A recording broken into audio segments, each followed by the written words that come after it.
The woman in the black veil was worth $3 to Orson Vale, and he wanted the whole town to hear it. $3 clears what remains of her service obligation, he called from the bed of his reinforced press wagon. Noon heat lay hard over Sage Wells. Dust whitened the freight yard, the hitch rails, and the boots of the people gathered around Vale's portable job press.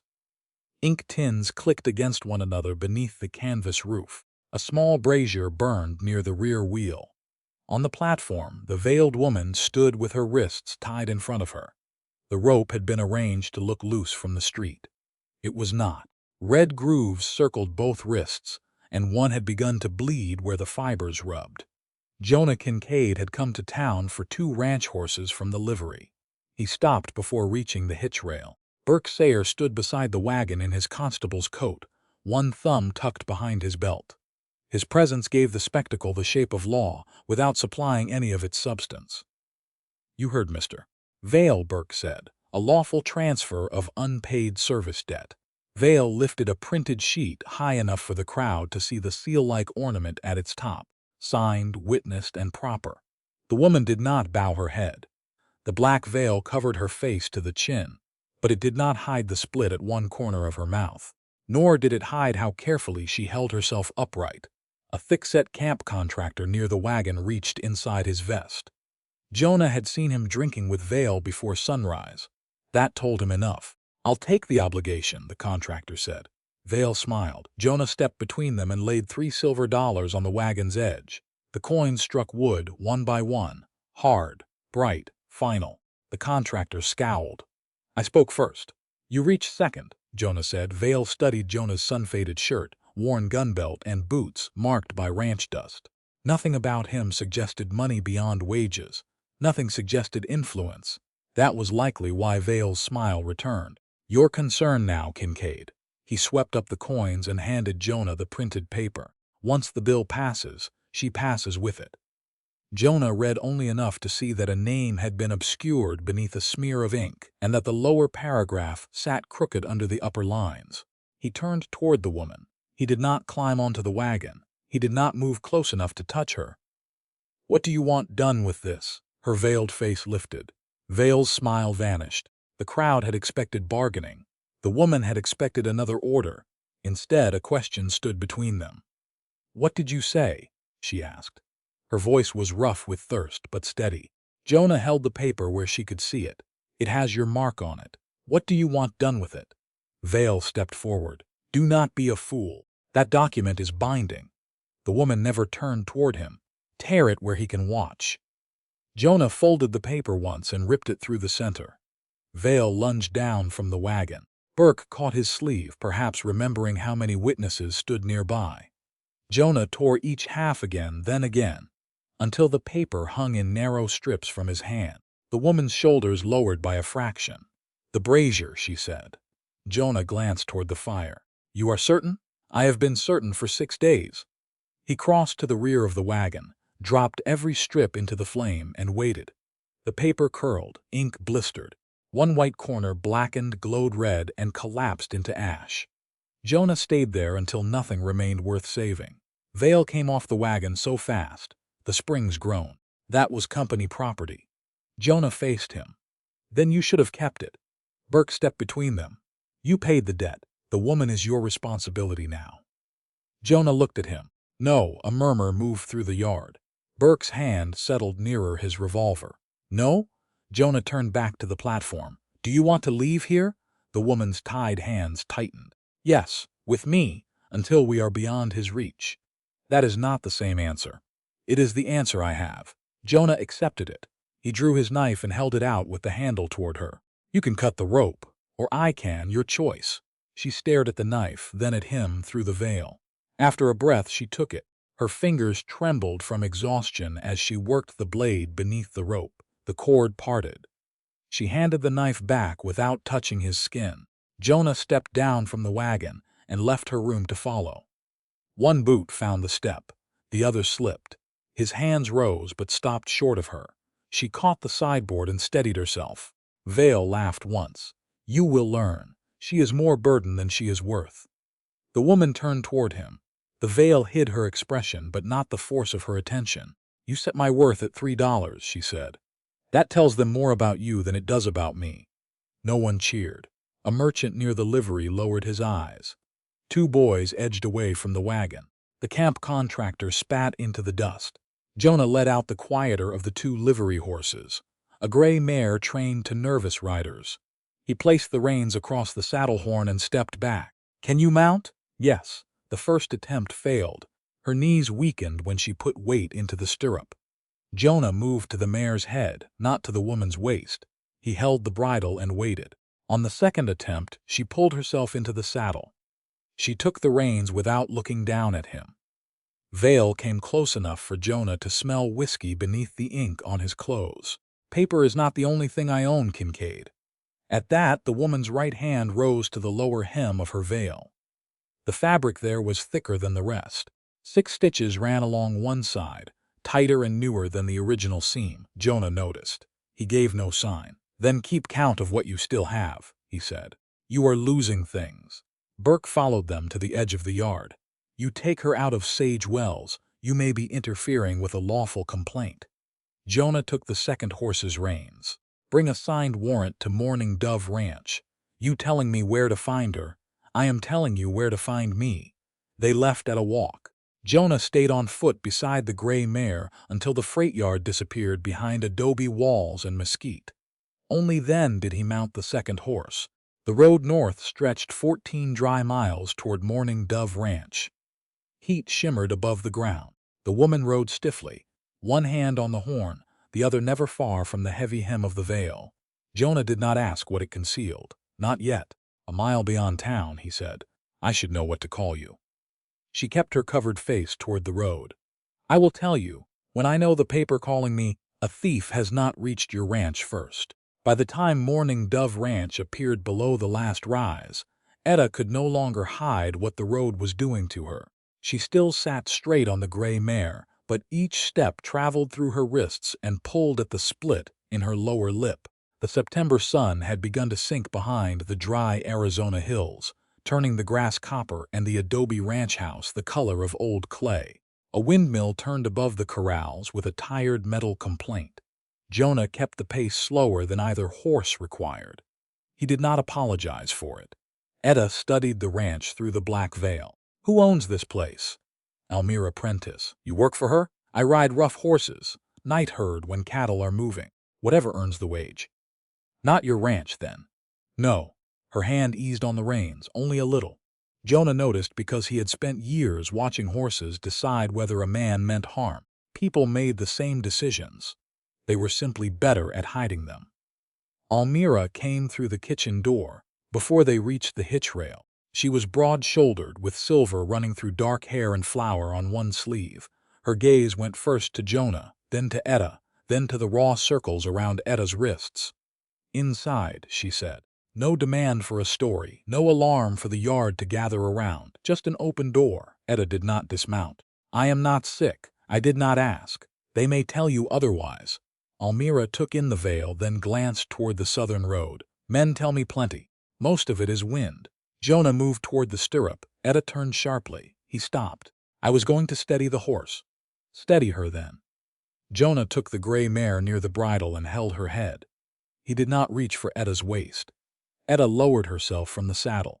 Her boots struck the ground unevenly, and one knee nearly gave. Almira waited until she recovered on her own. Then she led the way inside. Jonah remained on the porch. Through the open kitchen door, he heard water poured into a basin, a chair dragged across the floor, and Almira asking permission before touching the torn skin at Etta's wrists. He unsaddled both horses, rubbed them down, and carried the tack to the rail. The sky lost its copper edge. Lamps came on in the bunkhouse one by one. When Almira finally opened the kitchen door again, Jonah stood where she had left him. She says you can come as far as the table. He removed his hat before entering. Etta sat beneath a wall lamp with the veil still pinned in place. Clean cloth circled both wrists. The split at her lower lip had been washed, though the swelling remained. A bowl of broth stood untouched before her. Almira leaned against the stove. She will not eat until she knows the terms. Jonah took the chair farthest from Etta. There are no terms. There are always terms, Etta said. Her voice had more strength than it had in Sage Wells. Trust had not returned with it. Then Almira should name them. Almira gave him a look that could have turned cattle at a gate. "The room near the kitchen passage is empty," she told Etta. "The window opens from inside. The door has a latch on your side and no lock on mine. You may sleep there tonight. For what price? None. Nothing is free. Food takes labor. Beds take timber. Bandages take cloth. You are right about that." Almira pushed the bowl closer. "But I decide what becomes a debt in my house, and tonight does not." Etta's fingers stayed folded in her lap. "I can work, not with those wrists. I can sort stores, mend, keep accounts. Tomorrow you may tell me what work you are fit to do. Then we discuss wages. Wages? Money paid to you. Not an invented balance kept over your head." Etta looked down at the broth. Steam had nearly stopped rising. "I will not scrub floors for shelter." "Good. The men who dirty them have hands." Jonah lowered his gaze to hide the edge of a smile. Almira saw it anyway. "You included?" "Yes, Mom." Etta lifted the spoon. She ate once, then again. No one watched the bowl. No one counted what she took. After several mouthfuls, she set the spoon down. "My name is Etta Fairchild." Jonah did not repeat it. Almira said, "Etta then. Miss Fairchild. Miss Fairchild until you tell me otherwise." Etta's shoulders lost a small measure of strain. She had not forgotten the condition she gave Jonah on the road. She had changed it. The room with no outside lock, the wages not yet owed, and Almira's refusal to turn care into an account had answered enough for one night. "I set type," Etta said. Jonah rested his hat on one knee. "For newspapers, job printing, handbills, notices, employment forms, sale cards, whatever Vale was paid to put on paper. You work the press on his wagon. Beside it." The answer closed a door. Jonah did not push against it. Almira asked, "Compositor?" Etta turned toward her. "And proofreader. I can read reverse type faster than most men read it forward." Useful skill, it was. The past tense settled over the table. Almira broke it by rising. "The room is ready. Jonah, you are in the bunkhouse." "I always am." Etta's spoon paused halfway to the bowl. Jonah heard the fear she had not spoken. A woman brought under strange circumstances. A man who had paid money in public. A room near enough for rumor, or worse, he stood. "I sleep at the far end of the bunkhouse. Almira's room is across the passage from yours. No one enters your room unless you invite them." Etta gave no answer. He placed his hat on his head and went outside. Morning came pale and dry. Etta woke after the bunkhouse meal bell had already sounded. Her body felt as though the road still moved beneath it. The guest room was narrow but clean, with an iron bed, a washstand, one chair, and a window overlooking the kitchen garden. She tested the sash. It lifted. She tested the door. The wooden latch moved only from her side. On the chair lay the black veil, folded as she had left it. The lower hem remained thick and undisturbed. She dressed, pinned the veil back over her face, and stepped into the passage. No one waited outside. Men crossed the yard carrying tin cups. In the nearest corral, a chestnut colt struck the fence with one hoof and spun away as Jonah approached. He did not grab for it. He stood near the gate until the animal turned back by choice. Etta watched from the porch. Jonah noticed her and pointed toward the kitchen. "Coffee is on the stove. Almira said not to let you claim work before breakfast." "Does everyone here obey her?" "The smart ones." Near the bunkhouse door, a printed handbill fluttered beneath the iron meal bell. Etta crossed the yard before hunger could stop her. The paper advertised laundry positions in a mining settlement south of Prescott. $6 a week, lodging included. Respectable women preferred. At the top, a sunburst ornament showed one broken ray. Etta's breath shortened. She lifted the lower edge. The final paragraph leaned left by less than the width of a grain of wheat. Jonah came to stand several feet away. "You know it? I know the press." She pointed to the damaged ornament. "This belongs to Vale's upper case. The ray broke when his wagon crossed Black Mesa last spring. And the lower lines, they were printed later." Jonah studied the sheet. "How can you tell?" "Different pressure, slightly different ink." The guide pins shifted before the second run. "Why would anyone print the same page twice?" Etta turned the handbill toward the morning light. Beneath the lower paragraph, a faint brown stroke showed through the black ink. A woman's mark, placed before the newer words. Jonah saw it too. "She signed first," he said. "Yes, Before those charges were there, Etta read the added lines. Transport, lodging, clothing, penalty for leaving before the term ended. Every promise above the mark had become a chain below it. To put one promise above the signature, she said, and another beneath it. The handbill stayed between Etta's fingers after the meal bell stopped ringing. The faint mark beneath the lower paragraph was not a printing flaw. A woman had signed the page while it still promised wages and lodging. Someone had fed it through the press again and built a debt around her mark. Jonah stood several feet away, leaving Etta room to think. "Was this sheet yours?" he asked. "No, but the press was Vale's." "Yes." She touched the broken ray and the sunburst ornament. She had set that piece into the upper chase dozens of times. Vale favored it because the design made cheap notices look respectable. A rising sun above a promise. How many papers could be changed this way? Jonah asked. As many as people were willing to sign. Almira came from the kitchen carrying coffee and fried cornmeal. Her gaze settled on the handbill. "You found trouble before breakfast. It was already nailed to your wall." Almira placed the plate on the porch rail. "Then eat while you tell us what it means." Etta did not reach for the food. Beneath the black veil, the folded proof pressed against the hollow below her throat whenever she breathed. She had carried it through 6 days of fear, dust, rope, and Vale's searching hands. Jonah had noticed the thick hem outside Sage Wells. He had not exposed it. That was not trust. It was evidence that trust might someday be possible. "I need a room with one door," she said. "A table cleared of food. No one enters until I call them." Almira lifted the plate again. "The book room." Jonah reached toward the handbill, then stopped before touching it. "Do you want me there? Wait outside." "All right." The book room stood off the main passage, narrow and cool, with shelves of stock journals and a writing desk beneath shuttered windows. Almira entered with Etta and closed the shutters enough to cut the glare. Jonah remained in the hall. Etta placed the handbill on the desk. "Before I show you anything, I need your word. No sheriff, no telegraph, no rider to Prescott. Nothing leaves this room unless I say so." Almira answered first. "You have it." Etta looked toward the doorway. "Jonah, I heard you. That is not an answer." His voice came from the hall. "Nothing leaves without your word." Etta called him in. He stepped through the doorway and stopped beside it, keeping the exit open. The black veil stirred against Etta's cheeks as she removed her gloves. The bandages around her wrists were clean, though the skin beneath them still burned. She took a sewing needle from the desk tray and lifted the lower hem. The first stitch resisted. She worked the point under the thread and cut it. One, then another, 6 in all. The seam opened less than 2 inches. Etta reached inside and drew out a folded strip of paper no wider than her hand. The emptied hem sagged. Jonah's gaze remained on the paper, not on her hidden face. Etta unfolded the sheet across the desk. Pencil marked the upper margin. Proof number 3. Beneath it ran 12 names, each followed by a destination, weekly wage, and term of employment.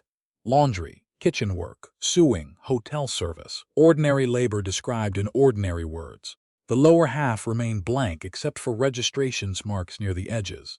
Vale's handwriting slanted across the margin in brown ink. "Hold lower measure. Run after marks are taken."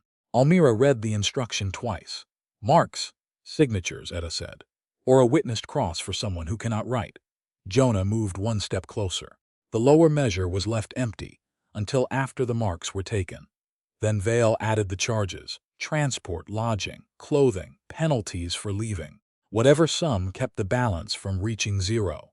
Almira's mouth hardened. "And your part?" Etta had carried that question farther than the paper. She pointed to 2 small letters beside the approved upper setting, EF. "Those are my initials." Jonah read them without changing expression. "You approved the first pass." "Yes." "Did you approve the lower one?" "No." "Did you know he intended to add it?" "Not when I set this proof." Another question waited between them. When had she known? Why had she remained? Etta did not answer what he had not forced her to say. "There is more to that sequence," she said. "I will tell it when I can tell it whole." Jonah accepted the limit. "What does Vale know?" "That I took something." "Does he know this survived?" "No. Burke searched you. My bag, my coat, my boots." Almira glanced at the veil. "Not that." Etta touched the opened hem. Vale told people I carried a fever that marked the face. Burke would not touch the cloth. You do not have a fever, Almira said. No. Vale used the veil to hide you and keep others from searching it. He used fear because it served both purposes. Jonah's eyes dropped to the bandages at her wrists. And rope when fear failed. Yes, Almira rested both palms on the desk. This belongs with the county sheriff. Not through Sage Wells. There is a telegraph office. Vale prints station notices. Burke knows who carries messages. If either man learns where the original is going, it may never arrive. Mail stage? Jonah asked. Vale's people load the bags. A rider can be followed. Yes. Then what do you want first? Etta looked down at the 12 names. She had repeated them through every mile after her escape, afraid thirst or pain would erase one. I want to know which of these women are still alive. Hooves struck the yard before anyone could answer. A horse came in hard, followed by a man calling Almira's name. Jonah turned toward the door, but did not leave. Do you want me to see who it is? He went out. Almira opened one of the old stock journals while Etta refolded the proof. For the moment she slid it back inside the opened veil hem and held the cloth closed beneath her hand. They reached the porch together. A dust-covered rider sat near the hitch rail with a bundle of fresh paper under one arm. Delivery from Sage Wells, he said. Mr. Vale says these are to be posted where ranch hands can read them. He handed the top broadside to Jonah. Jonah read the first line. His face did not move. Almira took the sheet from him. Wanted for theft of company property Etta Fairchild. Beneath it, another line accused Jonah Kincaid of unlawfully removing a contracted worker. Etta's name stood in heavy black type. Seeing it outside Vale's press struck harder than hearing an insult in the freight yard. Her name had traveled ahead of her again. The rider drew out another copy. Constable says anyone sheltering her may answer for interference. Jonah tore down only the copy already nailed beside the bunkhouse door. He did not touch the bundle or the sheet in Almira's hand. Etta stepped forward. Give me one clean copy. The rider hesitated. You planning to post your own accusation? I am planning to read yours. He handed her a broadside by one corner. Etta examined it in the morning light. The chipped ray appeared above the heading. The capital R in property had a broken lower leg. The accusation paragraph leaned left. Same press. Same defects. A narrower typecase had been used below the upper lines. Another separate run. He printed this before he knew where I was, Etta said. Jonah studied the page. Meaning he expected to need it, or he expected you to speak. Both. The rider gathered his reins. You can explain it to Burke. I will explain it where Burke cannot decide what the words mean. After the rider left, Etta returned to the bookroom with Almira and Jonah. She removed the proof from the loosened hem for the last time. Almira brought a small iron-bound document case from the bottom shelf. Etta placed galley-proof No. 3 inside, then laid the preserved broadside flat above it. On the back of the broadside, she wrote the date it had reached Mourning Dove Ranch, September 18, 1888. Almira closed the lid. Etta turned the key and slipped it into the palm of her glove. The black veil remained folded on the desk, its lower hem empty but intact. Jonah glanced toward the locked case. Vale is not searching for a thief. No. Etta pulled on the glove containing the key. He is searching for the paper that proves how he makes one. 2 mornings later, Etta carried the locked document case down the steps of Mourning Dove Ranch before sunrise. Galley-proof number 3 lay beneath the preserved accusation broadside inside it. The proof had not left her possession since she removed it from the veil. The key rested against her palm inside her glove. Almira waited on the buckboard seat with the reins gathered. Jonah checked the traces, the brake, and the water keg, then stepped away without asking to inspect the case. You can still remain here, Almira said. Etta looked south toward Sage Wells. Vale printed my name before he knew where I was. If I answer from hiding, he will call the hiding proof. Burke may try to hold you. Then he can show what gives him the right. Jonah climbed onto the rear board, facing the road behind them. And if he cannot, he can explain that where people hear him. They covered the 14 miles in nearly 4 hours. The September morning warmed fast, drawing dust behind the wheels. Etta wore the black veil through the first street of Sage Wells because she chose to. That distinction mattered. Men turned from the livery rail.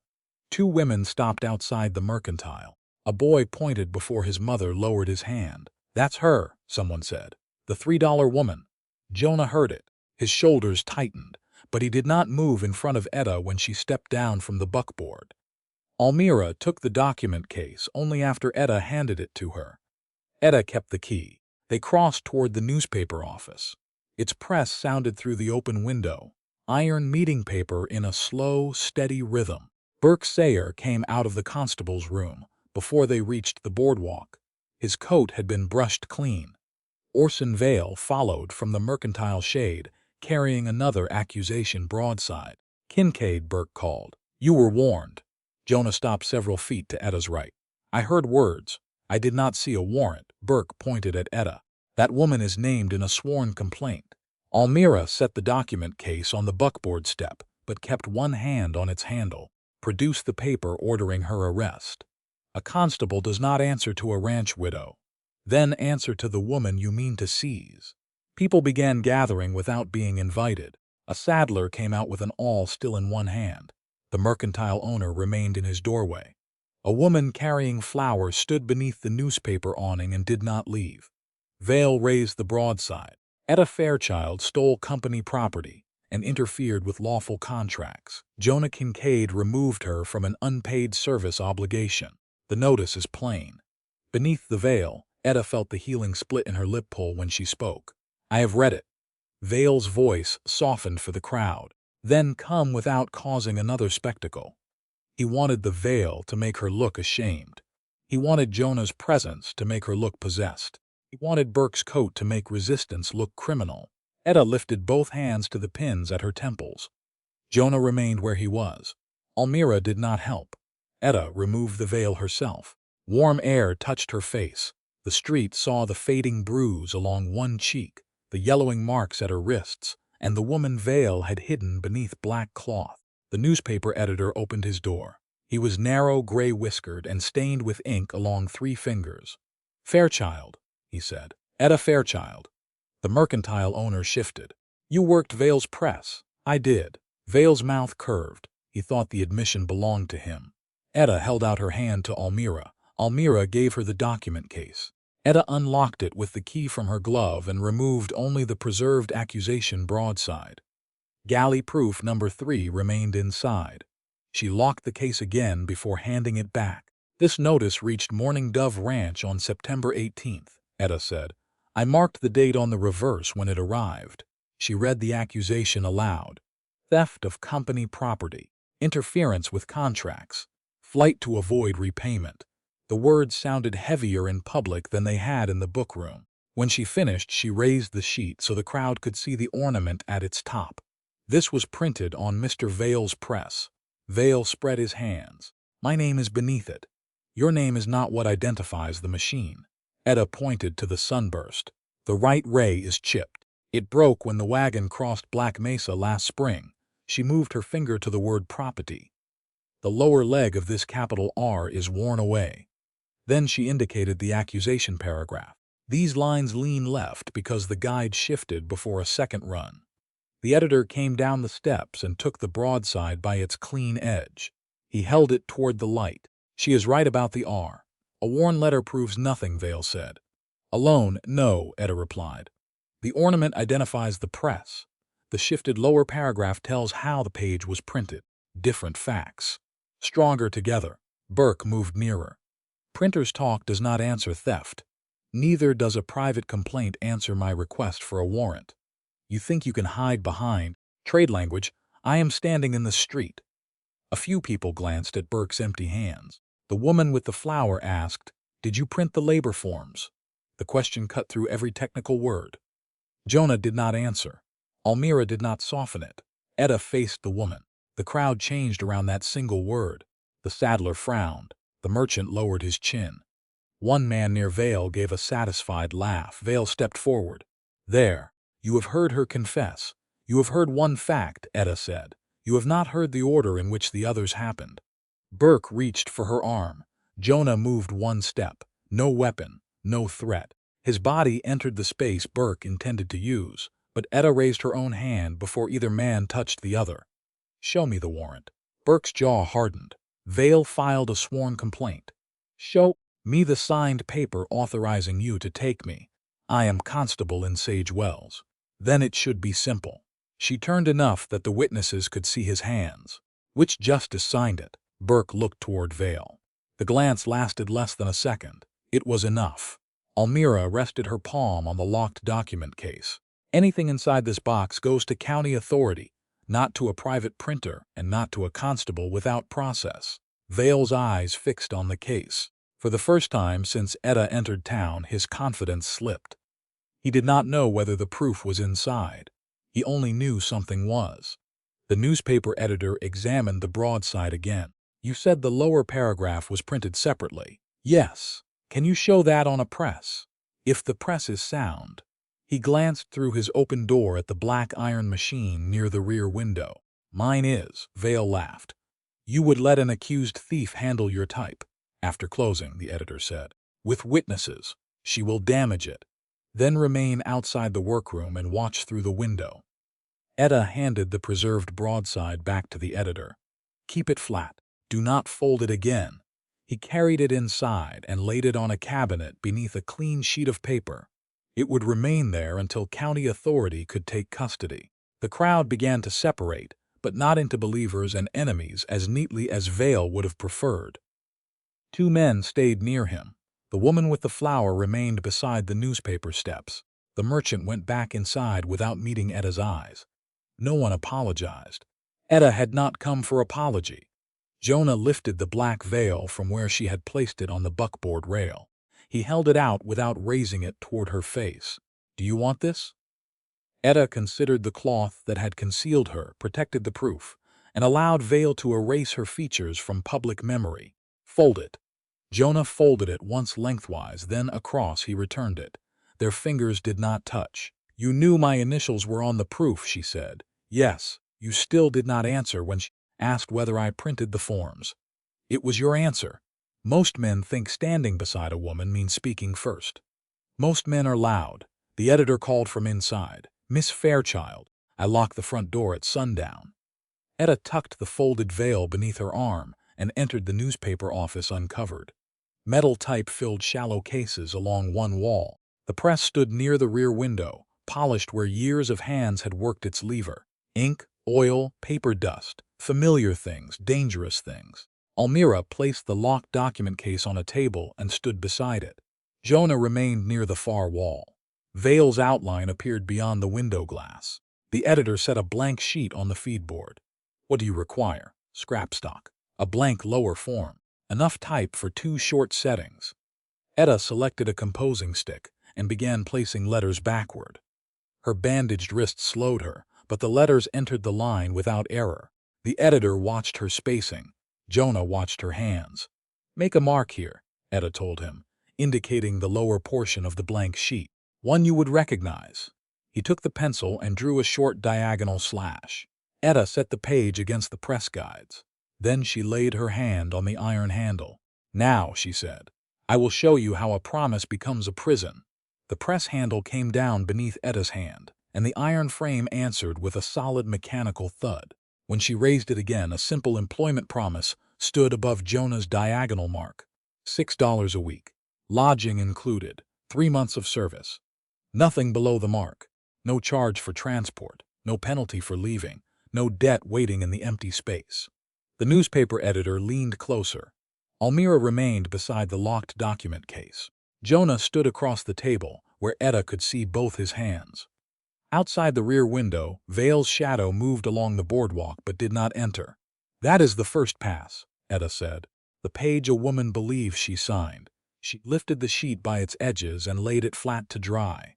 Then she opened the lower type case. Metal letters rested backward in their compartments. To Jonah they looked like fragments without meaning. Etta read them before touching them. Transport advance, lodging charge, clothing fee, penalty for early departure. She placed each letter into the composing stick, spacing the lines with thin strips of lead. Her bandaged wrists slowed her, but they did not disturb the order. Jonah watched the words form in reverse. You can read that as it is? Faster than I can read your mark. The editor made a sound behind his hand.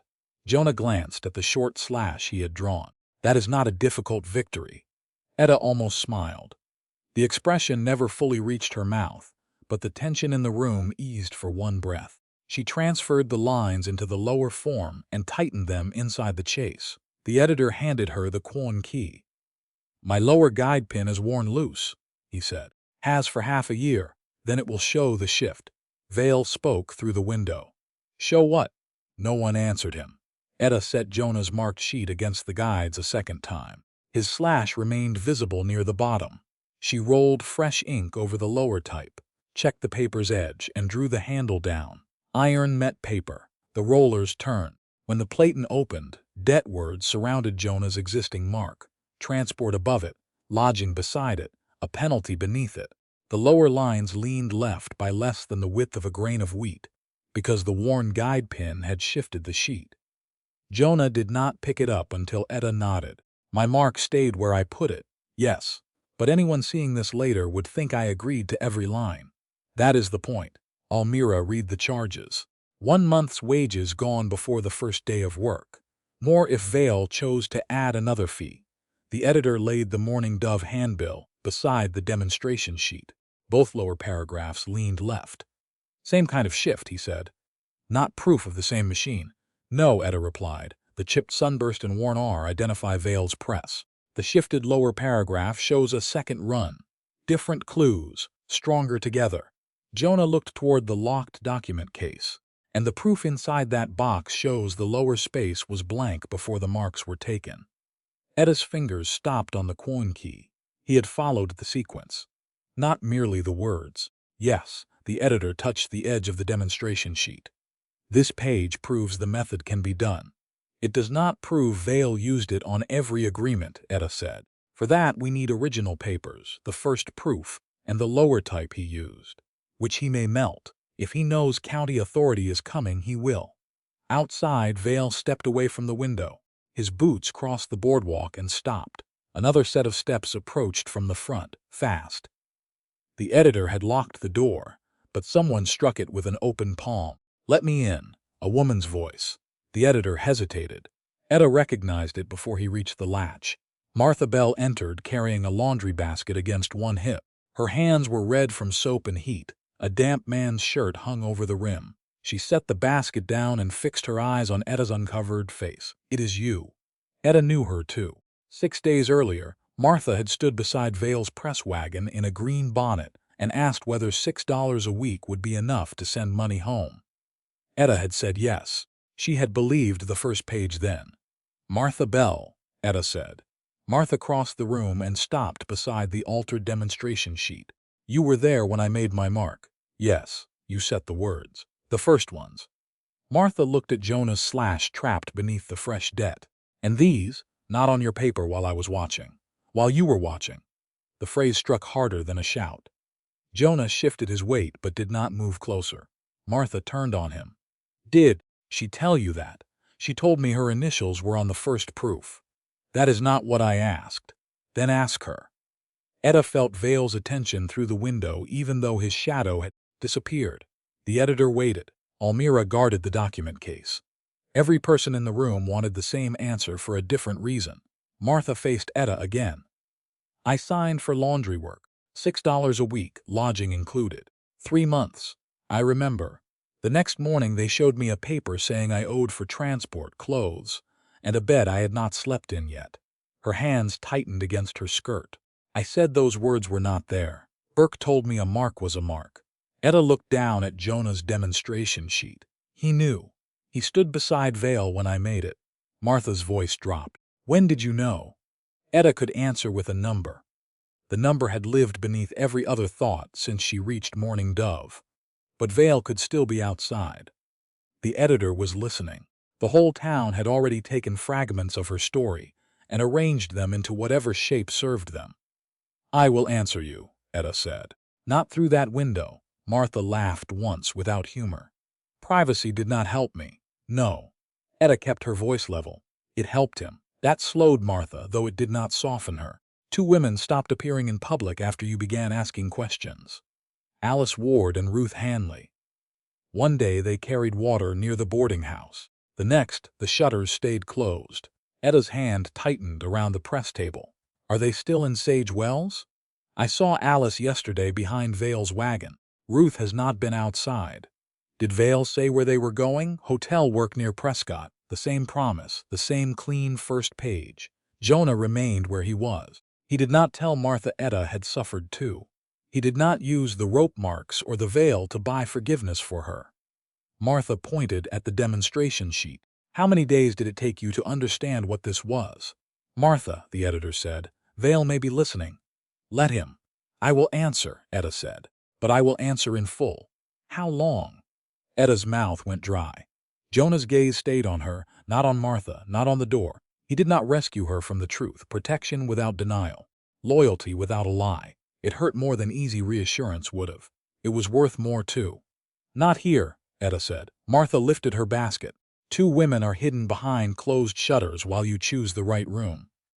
She turned toward the door. Jonah spoke then. She gets to choose where she tells it. Martha faced him. You think because you burned 1 paper, the rest stopped being true? No. His voice remained even. I think forcing words out of her would make us closer to Vale than I care to stand. Martha held his gaze, then looked back at Etta. When you decide how many days their lives were worth, you know where I work. She opened the door and left. The editor locked it again. Almira pulled the curtain across the rear window. No one spoke until the press rollers stopped turning. Jonah laid the demonstration sheet flat. He did not fold it. You do not owe me the answer first, he said, but someone does. Etta stared at the debt words printed around his mark. She had spent 6 days protecting proof of what Vale had done. She had spent almost as long protecting herself from the proof of what she had failed to do soon enough. 3 days, she said. Jonah did not pretend to misunderstand. 3 days after what? Etta raised her head. After I knew enough to act. 3 days was long enough for Clara Mott to disappear. Etta said the name without lowering her eyes. The newspaper office had gone still around her. Ink cooled on the demonstration sheet. Outside, a wagon passed along the street, its wheels rattling over hard ground, but no one inside turned toward the sound. Jonah remained across the table. Almira stood beside the locked document case. The editor had gone to the front room to keep Vale from finding another window. Martha signed 6 days before the freight yard, Etta said. The first paper promised laundry work, $6 a week, lodging included, no transport charge, no penalty. She touched the edge of the composing stick, then pulled her hand back before the metal could stain her bandage. She returned the next morning with another copy. Same mark. Different. Lower half. Jonah asked, that was when you knew? That was when I suspected. And the 3 days? I used them to learn whether it was one altered paper or a method. The answer sounded smaller than the time had felt. Etta continued. Vale kept the lower chase behind the cabinet beneath the ink shelf. He set the employment promise first. Women signed in daylight, usually with Burke nearby. Afterward, the pages went back through the press. You saw him do it, Almira asked. On the 2nd day. Then why not warn them? Etta's jaw tightened. I warned one. Who? Clara Mott. Clara had been a seamstress from New Mexico Territory, small and sharp-eyed, with a blue thread tied around one finger so she would remember to ask about paydays. Etta remembered the thread more clearly than Clara's face. She did not believe me. Vale showed her my initials on the clean proof and told her I wanted her place. Burke said leaving would make her a thief. What happened? Jonah asked. By the next evening she was gone. Moved where? I do not know. Etta forced herself to say the rest without softening it. If I had warned the others before I understood the whole machine, Vale might have moved all of them. That is what I told myself.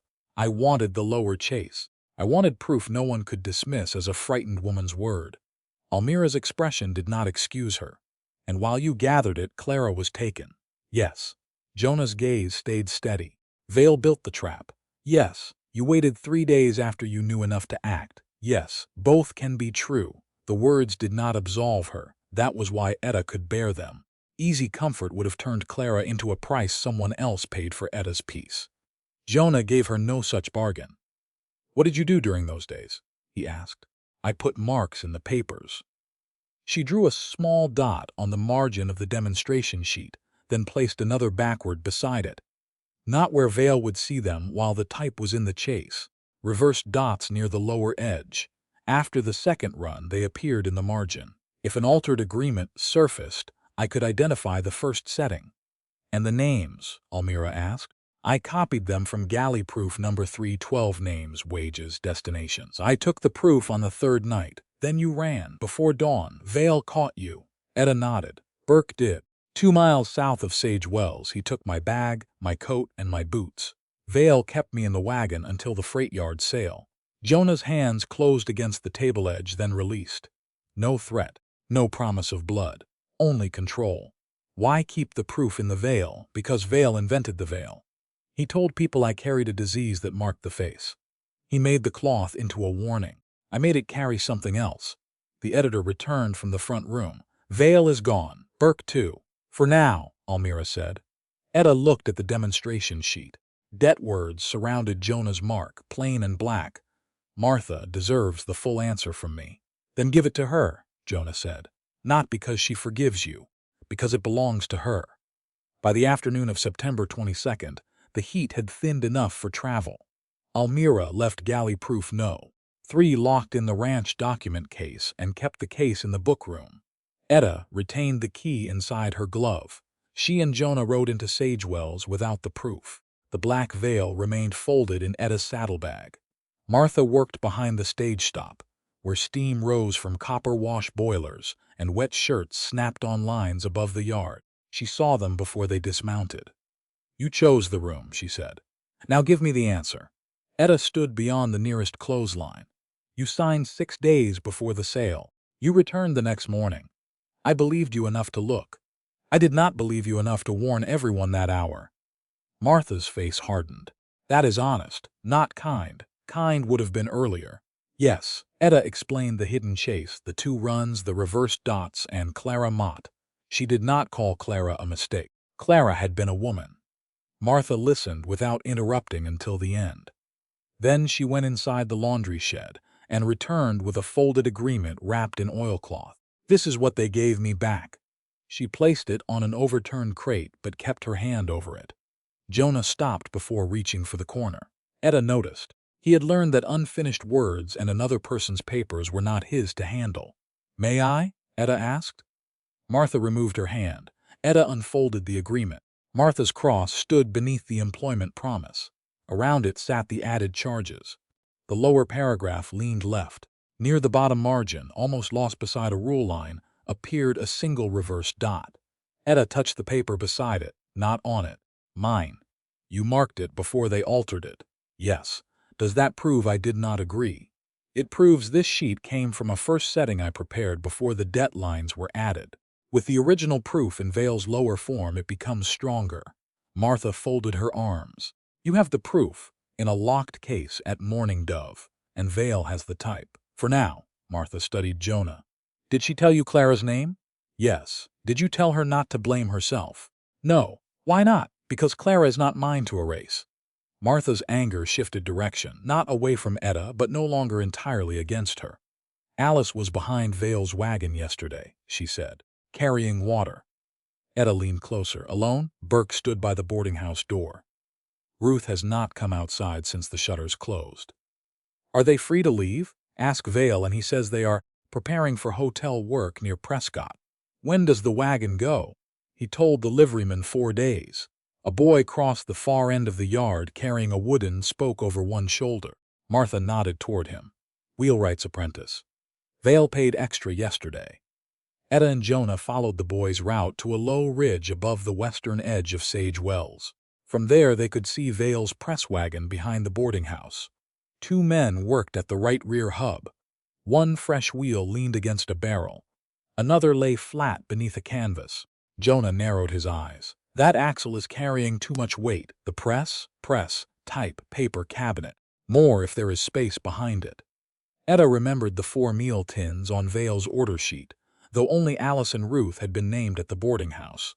He says 4 days, she said. Those wheels say sooner. Jonah watched the men fit the hub. I can take the proof to Prescott. Not yet. The county sheriff is the first man Burke cannot order.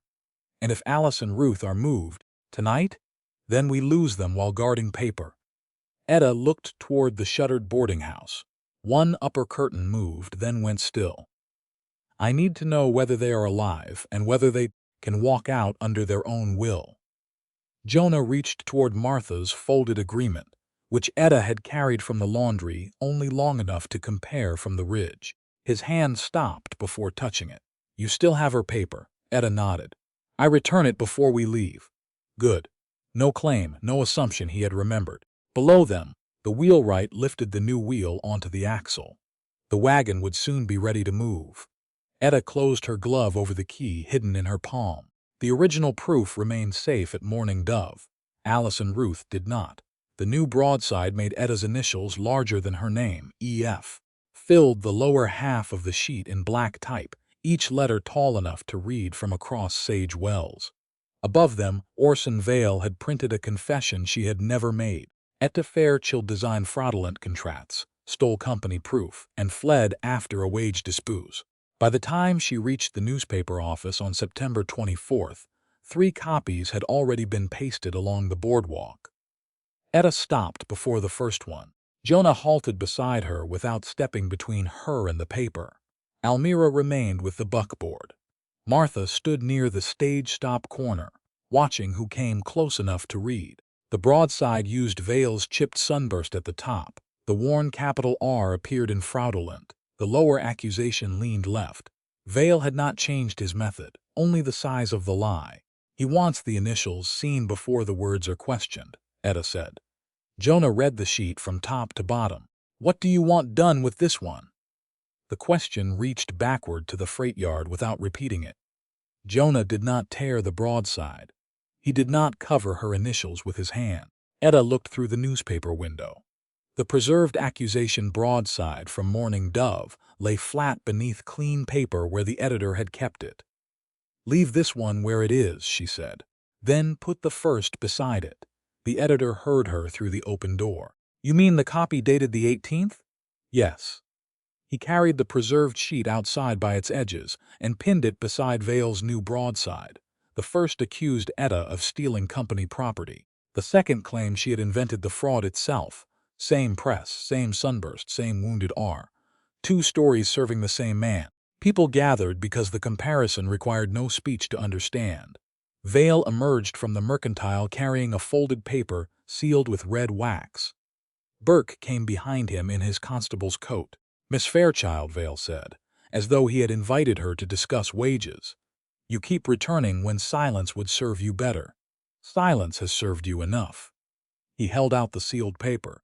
A final offer. Etta did not take it. Read it. In public. You printed the accusation in public. Vale broke the wax with one thumbnail. Return galley proof number 3. Sign a statement admitting that you altered company forms and removed records after a dispute over pay.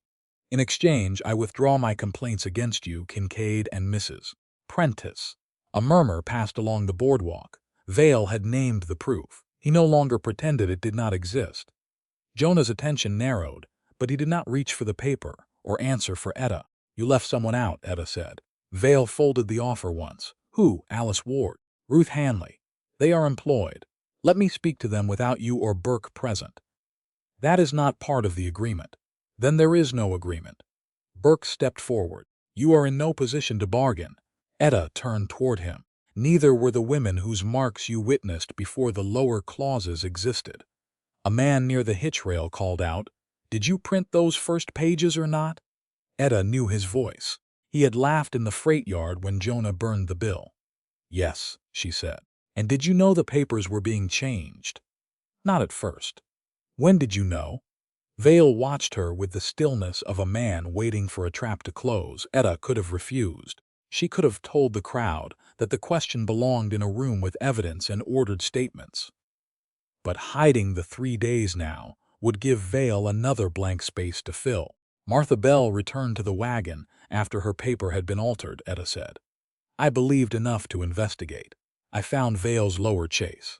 I marked first-pass sheets so they could be recognized after the second run. I copied 12 names from galley proof number 3. How long? The man asked again. 3 days. The admission landed harder than the accusation. Martha did not move to soften it. Jonah did not deny it. Etta continued before Vale could shape the silence. During those 3 days, Clara Mott was moved. I warned her too late. That failure is mine. Vale smiled at last. No. Etta pointed to the 2 broadsides. My delay does not make your second run lawful. My initials do not place debt words beneath marks that were already taken. Do not trust me because I ask. Trust what the press shows. The editor tapped the first broadside. These were printed from the same damage type. She had access to my cases, Vale said. She could imitate every defect. Not the wear already inside your press, Etta replied, and not the lower form if county authority finds it still locked. Vale's smile faded. County authority will find a thief holding stolen proof. Then let them compare it. One of the women on the boardwalk asked, "Where are Alice and Ruth?" Vale turned toward her with practiced patience, preparing to leave for respectable hotel work. When? Etta asked. Dawn. 2 days from now. The answer came too easily. She pictured the fresh wheel being fitted behind the boarding house. You told the liveryman 4 days. Plans improve or evidence moves. Burke raised his voice. This conversation is finished. Not for me, Etta said. Not for Martha. Not for the women behind those shutters. Vale held the confession offer toward her once more. Return the proof tonight, and no one at Mourning Dove need suffer for sheltering you. That is not mercy. It is leverage. Call it what you please. I call it another term written beneath the promise. Etta walked past him into the newspaper office. Jonah followed only after she entered. Almira came last. Martha stayed outside to watch Vale's people. Inside, the editor removed the preserved broadside from the wall and returned it to the flat cabinet. He knows the proof number, he said. He always knew which proof was missing, Etta replied. He did not know whether it survived. Jonah glanced toward the street. Now he believes it did. Because I returned. Because you named the lower chase. Almira shut the office door. What do we need from Prescott? Etta answered without hesitation. A printer who can state that the proof predates the lower run. A county deputy who can take custody before Vale destroys the form. Both together. I can ride, Jonah said. Burke already warned the livery.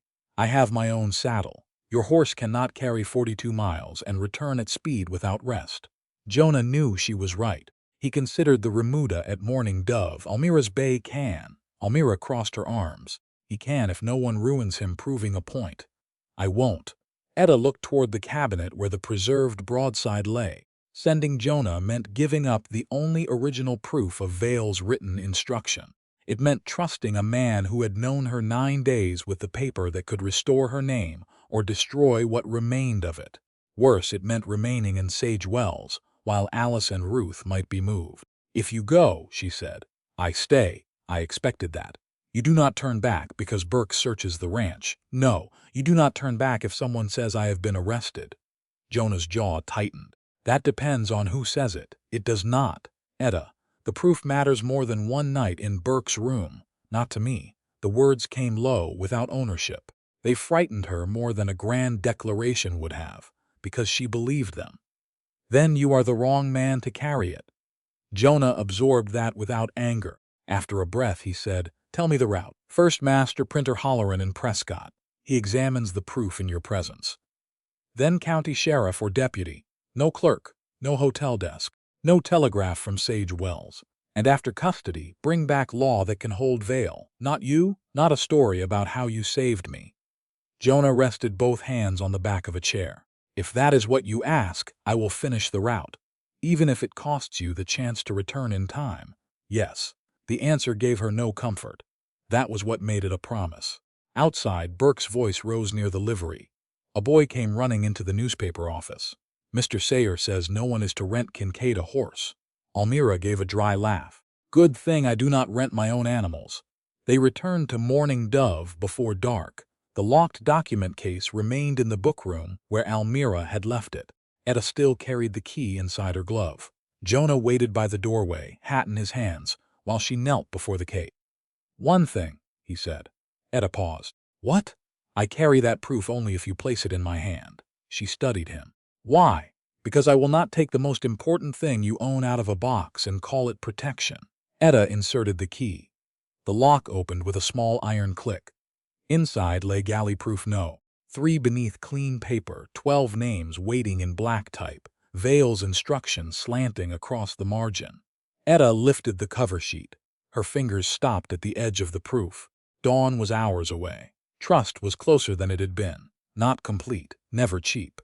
Before dawn, Etta lifted galley-proof number 3 from the locked case and laid it across the bookroom table. The 12 names remained sharp in black type. So did Vale's handwritten order in the margin. Hold lower measure. Run after marks are taken. Her initials sat beneath the clean first setting. EF. Evidence of her skill. Evidence Vale could twist. Jonah waited beside the open door with his hat in one hand. He did not approach the table.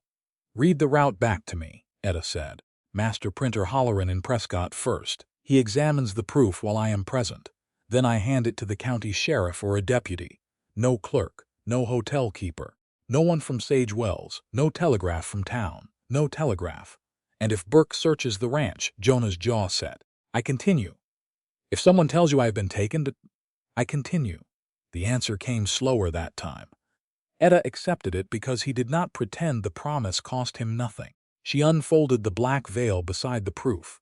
The seam she had opened no longer held anything. The cloth was only cloth now, unless she chose another purpose for it. She wrapped the paper once, then again, keeping the margins from bending.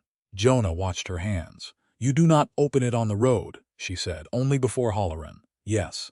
If he says the proof is false, I still take it to the deputy and tell him what Holleran said. If the deputy refuses custody, I find the sheriff. If neither will receive it, I bring it back to you." Etta pressed. The final fold flat. "No. If neither man will take it, you find a justice or another master printer. You do not ride 42 miles back carrying the only original because the first door stayed closed." Jonah met her eyes. "You expect every door to close. I expect men to call caution wisdom after a woman has already paid for their delay." He nodded once. "Then I keep knocking." Etta picked up the bundle. Her fingers tightened before she extended it. Trust was not warmth. It was the decision to release something she could not replace. Jonah held out both hands, palms up. He did not take the bundle until she placed it there. "Bring back the law that can hold him," she said. "Do not bring back a story about how you saved me." His thumb rested against the black cloth without covering her hand. "I will finish the route." Jonah tucked the bundle inside his coat and buttoned it beneath the leather. Almira waited outside with the bay saddled, and a second horse tied behind for the first change. The eastern sky had begun to gray. Etta followed Jonah to the porch. He checked the cinch, mounted, and looked down at her. "Stay where you can see Vale move. That is the plan. Not where he can close a door on you." "That is also the plan." Jonah wanted to say more. She saw it in the way he gathered the reins and did not use them. Then he touched his heel to the bay and rode south. By mid-morning, Etta, Almira, and Martha were back in Sage Wells. They did not stay together. Vale watched groups. He ignored women doing ordinary work. Martha followed her laundry route between the boarding house and stage stop. Almira spent an hour bargaining over lamp oil at the mercantile, then crossed to the livery as though checking feed prices. Etta remained beneath the newspaper awning, with a bundle of discarded proof sheets in her lap. From there she could see Vale's wagon yard without appearing to stare. 4 tin meal containers went into the boarding house kitchen. Only Alice Ward and Ruth Hanley were listed as occupants in Vale's rooms. An hour later, a boy carried a full water bucket into the press wagon and returned with it empty. No pressman had worked inside. No ink rollers turned. Etta counted the narrow ventilation cuts along the wagon's rear cabinet. 3 on the left, 3 on the right, too low for the press bed, too high for axle ventilation. "There is space behind the cabinet," she told Martha when the laundry route brought her past the awning. Martha did not stop walking. "Enough for 2, if the wall is false. Can you open it? If I reach the pins before Vale reaches me." Martha shifted the basket on her hip. "Then we need witnesses before we need courage." Etta watched the wagon door. "We need both." That evening they returned to Mourning Dove. The next morning, September 26th, they rode back to Sage Wells and repeated the watch. Nothing moved before noon. Vale's men loaded paper stock, 2 type cases, a water barrel, and bedding rolls. The fresh rear wheel had been fitted, but Jonah's earlier judgment remained visible in the way the wagon leaned. Too much weight, too much hidden behind iron and wood. Near dusk, Almira returned to the ranch to rest the team and keep the road from the north watched. Etta went with her. Martha stayed in town with Cal Mercer, one of Almira's ranch hands, stationed near the livery under the excuse of waiting for a broken bridle strap. They had agreed on one rule. If Vale moved, Martha would ride straight to Mourning Dove. Cal would remain close enough to learn the road taken. Burke reached the ranch shortly after dark. He came with 2 men and no warrant. Almira met him on the porch with a lamp in one hand. Etta stood behind the closed inner door where she could hear every word. "Constable's business," Burke said. "Then show me the paper. I have reason to believe stolen property is hidden here. Belief is not a key. You obstruct me, I will put it in writing. Do that. Then bring it with a justice name." Burke stepped close enough that the porch boards creaked beneath him. "Kincaid rode south this morning." "Yesterday morning," Almira corrected. "You are late in more ways than one. Where did he go?" "He did not leave his route with me." That was true. Etta had given it. Burke looked past Almira toward the passage. "Fairchild inside?" "You have no warrant for her either." He remained until the lamp oil burned low, then rode away toward Sage Wells. Almira shut the door and slid the bolt. "He knows Jonah carried something." "Val knows," Etta said. "Burke only knows Vale is afraid." 42 miles south, Jonah rode into Prescott with dust caked on his coat and the bay's sweat dried white at the saddle blanket. He found Master Printer Holleran behind a brick-front job shop near the courthouse road. Holleran had thick spectacles, ink along both thumbs, and little patience for men who arrived after supper. His impatience ended when Jonah unwrapped the black veil. "Who handled this after the compositor?" he asked. "Etta Fairchild. Then me." "No." Holleran washed his hands, cleared the table, and opened galley-proof number 3 beneath 2 lamps. He examined the registration marks, the untouched lower field, the pressure lines, and Vale's handwriting. Then he brought out a small repair ledger. "I reset that chipped sunburst for Vale last winter," he said. "Could not match the broken ray, so he kept using it. Can you put that in writing? I can put down what I know. Not what you hope. That is what she asked for." Holleran wrote a signed statement identifying the proof as a first-pass galley, predating any lower debt setting. Jonah carried both papers to the county office. A deputy received them in person, placed the proof inside a folded paper folio, tied it with narrow cloth tape, and secured it in a leather document wallet. Jonah watched until the wallet closed. He retained the empty black veil. "We leave at first light," the deputy said. "The press may move before then. Then we ride hard without ruining the horses." Jonah looked north. He had completed the route. The harder part was not turning back before the law could travel with him. Near 10 o'clock that night, Vale's press wagon rolled out of Sage Wells without a lantern on the driver's side. Martha saw the team from the shadow of the laundry shed. Cal watched the wheels and pointed west. The right rear hub knocked once with every turn. Martha was already running for her horse. She covered the 14 miles under a moon thin as worn silver, changing pace whenever the mare's breath roughened. By the time Mourning Dove's windmill appeared, foam streaked the horse's neck. Etta and Almira came onto the porch before Martha reached the rail.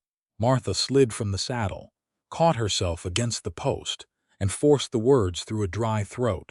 "He's moving the wagon now," she said. "West Road." Etta had no veil, no proof, and no Jonah when Martha brought the news. She stood beneath the Mourning Dove porch lamp, with the key to an empty document case still hidden in her glove.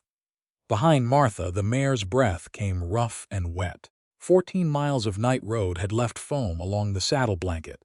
"How long ago?" Etta asked. "Less than 3 hours. Vale left without a driver's lantern." Cal stayed near the livery to see which road he took. Almira came down the steps and caught the mare's bridle before the animal could stumble. "Then we wait for daylight. The wagon has a failing wheel," Etta said, "and 2 women may be behind the press cabinet." "You do not know that." "I know there are ventilation cuts where no press needs them. I know 4 meal tins went in. I know Alice and Ruth have not been free to walk into the street." Martha pressed one hand against her side, fighting for breath. "West Road." Cal saw the tracks before I left. Almira looked toward the dark ranch yard. Jonah and the deputy are coming north. They do not know the wagon moved early. Etta turned toward the bunkhouse. Wake one man, fresh horse. He rides to Sage Wells and tells Cal to take the Prescott Road east until he finds them. What message? Almira asked. Vale's wagon went west. The right rear hub is failing. I am following through the dry wash if the road proves it. Martha straightened. You are not following alone.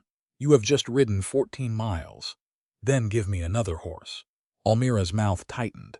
Both of you listen. Courage does not make a horse less tired or a bullet less final. No, Etta said. But delay will not make Alice and Ruth less confined. Almira held her gaze, then turned toward the bunkhouse. 2 fresh saddles, 1 rider to town. I will follow with the buckboard, water, blankets, and 3 men. Not too close, Etta said. Vale watches groups. He can watch dust behind you. Within minutes, the ranch yard filled with low voices and the scrape of leather. Martha's mare was walked toward the barn. Etta mounted a bay gelding with a strong chest and steady feet. Martha took a dark roan. 1 ranch hand rode south first with the message for Cal. Almira's buckboard would leave after them. Etta glanced once toward the house. The locked case inside held no proof now. The black veil was 40 miles away in Jonah's possession. Nothing remained between her face and whatever waited on the road.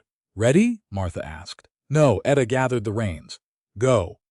They reached Sage Wells in the hour before dawn. Most windows were dark. A lamp burned inside the livery, and the keeper stood beside the open doors, with his shirt half-buttoned. Cal was gone. Ranchman found him 20 minutes ago, the keeper said. Mercer took the east road at a gallop. Etta dismounted. What team did Vale use, the heavy bays? 4 horse, 2, load, press, cases, paper, water barrel. More than that wagon ought to carry. Which road? West, like your woman said. He pointed toward the dark edge of town, but not the main freight road. Dry wash track. Why? Main rise is too steep for that axle. South road swings back toward the stage line. North trail would split the wagon before sunrise. Etta pictured the fresh right wheel and overloaded rear box. The wash is flatter until the bend. How far? Less than 6 miles. Hooves struck the street behind them. Burke Sayer rode out from the constable's room with 1 man at his back. He had dressed in haste, coat unbuttoned, hair flattened on one side. Miss Fairchild. Etta did not turn fully toward him. Show me the warrant. You are interfering with a lawful transfer of what? Company equipment. Then follow the wagon. You are under complaint for theft. Signed by whom? Vale. Authorized by which justice? Burke dismounted. I do not have time for your printer's games. Martha moved between the livery lamp and the street where the keeper could see her clearly. You had time to stand beside my altered paper. Burke's face hardened. Move aside. Touch me before witnesses. The livery keeper did not look away. A stable boy appeared behind the feed bins. Across the street, the mercantile owner opened his upstairs shutter. Burke saw the eyes gathering faster than help. He reached for Etta's reins. She pulled the gelding 1 step back. No warrant, she said. No horse. His hand stopped in open air. You ride after Vale, you place yourself outside my protection. I have seen your protection. She mounted. Martha followed. Burke shouted after them, but neither woman turned. The western track left town between Low Mesquite and Pale Rock. Vale's wagon had cut deep ruts into the dust. At first, the tracks ran straight. 2 miles out, the right rut began to wander toward the washbank, then jerk back. Etta dismounted and crouched beside it. The wheel had scraped loose earth from the edge. Hub is moving, Martha said. Jonah was right. How long before it fails at the bend? Maybe 1 hard drop. They rode on. Dawn had not broken, but the eastern sky showed a thin gray edge. Half a mile farther, Martha raised 1 hand. Something lay near the left rut, a woman's shoe. Brown leather. Small brass button. The sole had been a sea brown leather. Small brass button-uffed by dragging, and black ink stained the heel. Etta picked it up. The smell of press oil clung to the leather. Alice wore shoes like that, Martha said. I saw them when she carried water. Could it be Ruth's? Not with that button? Etta placed it inside her saddlebag. The shoe did not prove where Alice was now. It proved a woman had been near the moving press and had lost something while the wagon traveled. Partial answer. Worse question. They continued toward the ridge above the dry wash. Below, Vale's wagon moved between low banks. The heavy bays labored at a fast trot. The right rear wheel leaned outward with each turn. A driver sat high on the box. Vale rode beside him. A third man stood on the rear platform with a rifle across his arms. No Burke, no deputy, no Jonah. Martha crouched beside Etta behind the ridge rock. We wait for Cal to bring them. The wheel will not. We cannot stop 3 men. We do not need to stop all 3. We need to stop the team. That is Jonah's work. Jonah is not here. Below him the wheel struck a stone. The wagon swayed. A dull knock traveled up the bank. The rear guard turned toward the cabinet and kicked once against the wall. From inside came a muffled sound. 1 knock, then 2. Martha's face lost color. They are in there. Etta's hands went cold. The answer had arrived. So had the larger danger. If the wheel collapsed on the narrow bend, the press could roll toward the hidden compartment. Stay here, Etta said. No, you are the witness. If they take me, you ride east until you find the deputy. And if they shoot you, then tell him what you saw. Martha caught Etta's sleeve. You do not get to turn dying into evidence. I am not planning to die. Vale is not planning to let you open that wagon. Etta looked at the team, the failing wheel, and the bend less than 200 yards ahead. Then I make the driver choose whether he wants to be buried under his employer's press. She mounted and rode down the ridge. Loose gravel slid beneath the gelding's hooves. Vale saw her when she reached the wash floor. His hand lifted. The rear guard brought the rifle forward. Etta rode past the wagon's left side and turned across the track ahead of the team. Stop! She shouted. The driver pulled once, but Vale seized his arm. Keep moving. Your right hub is walking off the axle, Etta called. The next drop will take the wheel. Vale's face showed no surprise at seeing her. Move out of the road. There are women behind your press. There is company property in that wagon. A fist struck the hidden wall from inside. The bays heard it. Their heads rose. The driver looked back at the leaning wheel. Mr. Vale, drive. Etta held her ground. The wagon entered the narrow bend. The right rear wheel climbed the bank, dropped hard, and lurched outward from the hub. The press wagon tipped toward the hidden compartment. Etta's gelding shied beneath her, but she kept him across the track. The driver hauled on the reins. Vale struck his arm away. Drive through. The wheel's going, the man said. Drive. Another blow came from behind the cabinet. The bays threw up their heads. One trace snapped tight enough to sing. Then hoofbeats hammered the eastern rim of the wash. Jonah appeared first, the county deputy behind him, and Cal Mercer several lengths back on a spent horse. Cal had found them at the eastern fork before dawn. He had carried Etta's warning word for word. West Road, dry wash, failing right hub, women likely inside. Jonah did not call her name. He read the team, the grade, and the wagon's lean. Then he rode past Vale. Let the left bay have his head, he shouted to the driver. Pull the right line back. Vale reached for the reins again. The deputy drew his revolver. Take your hand off that man. The rear guard brought his rifle to his shoulder. Martha rose on the ridge above him. Go on, she called. Do it where we can all see. Cal dismounted beside her. 2 riders appeared behind him, ranch hands from Mourning Dove, who had followed Almira's buckboard. The guard looked from the deputy to the witnesses on the ridge. His rifle lowered an inch. Jonah swung from the saddle before his horse had fully stopped. He caught the lead line near the bay's shoulders and turned them toward the firmer side of the wash. The rope tore across his right palm. His hand closed anyway. Now, he called. The driver pulled with him. The bays lunged left. The wagon's rear end slid, struck the bank, and settled against it instead of rolling. The right wheel collapsed crooked beneath the axle. Jonah released the rope. Blood darkened his palm, though he curled the fingers once to test them. The deputy rode between Vale and the wagon. Step away. Vale's gaze fixed on Etta. You brought county men to steal my equipment. You brought women inside it, she said. Prove that. A fist struck the hidden wall again. The sound answered him. Etta dismounted and climbed onto the rear platform. The guard stepped into her path. The deputy pointed his revolver toward the ground at the man's feet. Move. The guard obeyed. Martha came down from the ridge while Cal watched the rifle. Etta knelt beside the cabinet. 6 narrow ventilation cuts ran through the wood. Beneath the lowest shelf, 2 cotter pins had been driven through iron brackets. Vale had expected anyone searching to pull at the cabinet doors. The wall itself was the door. "Hold this," Etta told Martha. Together they drew the first pin, then the second. The cabinet resisted. Etta found a concealed handhold beneath the ink shelf and pulled. The entire unit shifted forward 3 inches. Stale heat escaped through the opening. A woman coughed inside. Etta's knees weakened so sharply that she caught the cabinet edge. Alive. She allowed herself that one breath. Then she worked. "More room," she said. Martha braced one shoulder against the wood. They dragged the cabinet far enough to expose a narrow compartment behind the press bed. Alice Ward lay on her side with her wrists tied. Ruth Hanley sat against the wall, one stockinged foot bare. Both women were conscious. Their faces were dry and pale. "Do not drink fast," Etta said. "We have water, but you take it slowly." Alice stared at her uncovered face.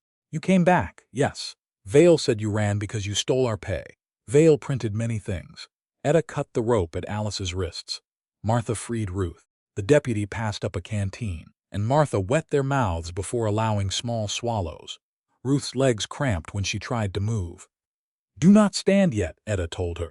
"Tell us where it hurts, everywhere below the knees. That will ease." Alice looked past Etta toward Vale. "He promised hotel work. Did you sign a paper?" "A clean one." Ruth pressed both hands around the canteen cup. "He gave it back later." The words were different. The deputy climbed onto the platform. "Where are those papers now?" Alice pointed weakly toward the rear corner of the compartment. A cloth satchel had been wedged beneath a brace. The deputy removed it without opening it. "Whose bag?" Alice said. Ruth nodded. "My paper is in it, too." He brought the satchel into daylight and opened it in front of Etta, Martha, Cal, and the driver. Inside lay 2 folded agreements, a hotel work card, a small purse, and a comb wrapped in cloth. The deputy lifted each paper by the edge.